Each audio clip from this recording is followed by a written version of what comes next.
जय श्री कृष्णा दोस्तों। आज हम श्रीमद् भगवद गीता के 8वें अध्याय के 8 के बारे में अध्ययन करेंगे।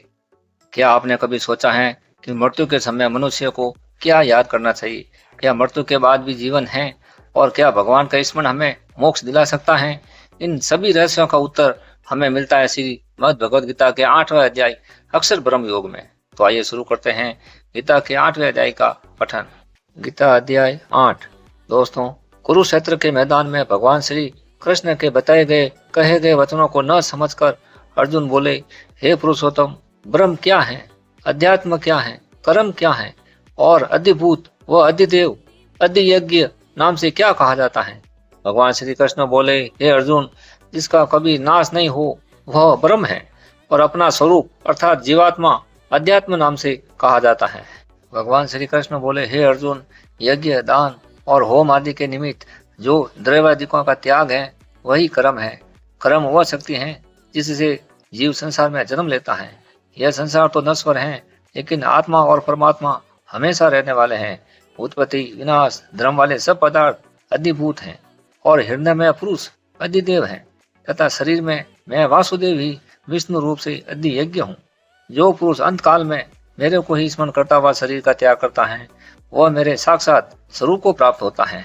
भगवान श्री कृष्ण बोले, हे अर्जुन, जो मनुष्य सदा जिस भाव का चिंतन करता है अंत काल में भी प्राय उसी का स्मरण होता है। जो व्यक्ति मृत्यु के समय भगवान का स्मरण करता है वह निश्चित रूप से भगवान को ही प्राप्त करता है। इसीलिए मनुष्य को जीवन भर भगवान का नाम जपना चाहिए। जिसका मन अंत समय में जिस भाव में होता है उसे वही गति प्राप्त होती है। जो भक्त अटूट श्रद्धा से भगवान का स्मरण करता है वह जन्म मृत्यु के चक्कर से मुक्त होकर मोक्ष और परम शांति को प्राप्त कर लेता है। श्री कृष्ण बोले, हे अर्जुन, तू भी सब समय में निरंतर मेरा ही स्मरण कर और युद्ध भी कर। इस प्रकार मेरे में अर्पण किए हुए मन बुद्धि से युक्त हुआ निसंदेह तू मेरे को ही प्राप्त होगा। हे अर्जुन, सब इंद्रियों के द्वारों को रोककर अर्थात इंद्रियों को विषयों से हटाकर तथा मन को हृदय में स्थिर करके अपने प्राण को मस्तक में स्थापन करके योग धारणा में स्थित हुआ जो पुरुष ओम इस एक अक्षर का उच्चारण करता हुआ मेरे में चिंतन करता हुआ शरीर का त्याग करता है वह पुरुष परम गति को प्राप्त होता है।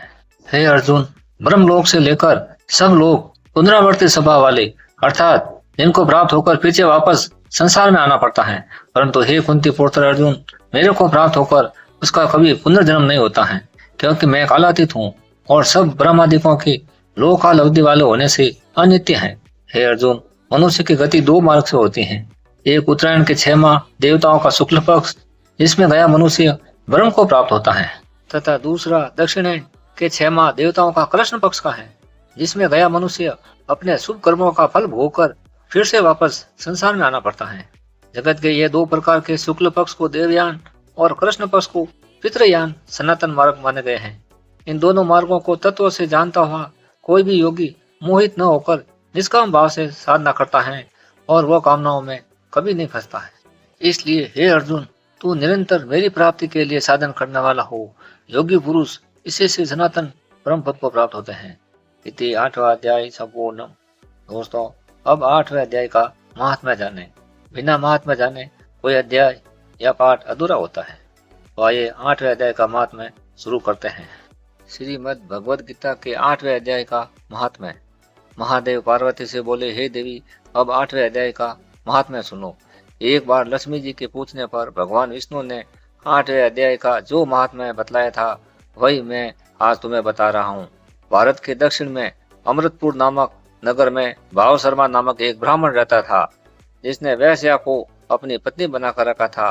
वह बहुत शराबी, मांसाहारी, चोरी व अनेक प्रकार के व्यभिचार करता था। अधिक शराब पीने से एक दिन उस ब्राह्मण भाव शर्मा की अकस्मात मृत्यु हो गई। मृत्यु के बाद वह ब्राह्मण जंगल में एक बहुत बड़ा ताड़ का वृक्ष बन गया। एक दिन एक ब्रह्म राक्षस पति पत्नी वहां उस ताड़ के पेड़ के नीचे आकर रहने लगे। ब्रह्म राक्षस की पत्नी ने अपने पति से पूछा, हे नाथ, हम लोगों की इस योनि से कैसे मुक्ति होगी? तब उस ब्रह्म राक्षस ने कहा, ब्रह्म विद्या के उपदेश, अध्यात्म तत्व के विचार और कर्म विधि के ज्ञान बिना हमें इस संकट से कैसे छुटकारा मिल सकता है? यह सुनकर उसकी पत्नी ने पूछा कि हे पतिदेव, वह ब्रह्म क्या है, अध्यात्म क्या है और कर्म कौन सा है? उसकी पत्नी के इतना कहते ही एक बड़ी आश्चर्यजनक घटना घटित हुई।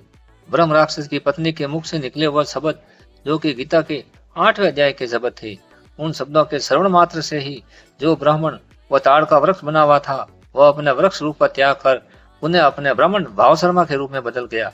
इस आद्य श्लोक के शब्दों के पठन श्रवण से ही वे ब्रह्म राक्षस पति पत्नी भी मुक्त हो गए। आकाश से एक दिव्य विमान में बैठकर स्वर्ग लोक को चले गए। वहां का यह सारा वृत्तांत बहुत ही अत्यंत आश्चर्यजनक था। वह भाव शर्मा ब्राह्मण भी काशी नगरी को चला गया। वह नित्य गीता के 8वें अध्याय का पठन करने लगा। वह भी मोक्ष को प्राप्त हुआ। भाव शर्मा के पुण्य के प्रताप से उसके कुल के जो वंशज नरक में थे वे भी मुक्त होकर स्वर्ग लोक को चले गए। इति गीता के 8वें अध्याय का महात्म्य संपूर्णम। दोस्तों, गीता ज्ञान का यह सार आपको अच्छा लगे तो मेरे वीडियो को लाइक करें, शेयर करें और मेरे चैनल को सब्सक्राइब जरूर करें। जय श्री कृष्ण।